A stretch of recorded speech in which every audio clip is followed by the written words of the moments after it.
แม่บอกว่ารถมามันจะตามทำไมไอ้จ้อยล่ะ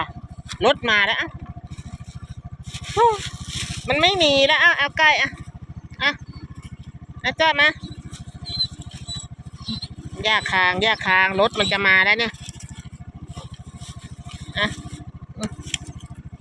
ดีติดคอให้สิตานั่งสิกินคนเดียวหมดแล้วแม่ไปแล้วอย่ารถมาเอารถมาแล้วรถมาแล้ว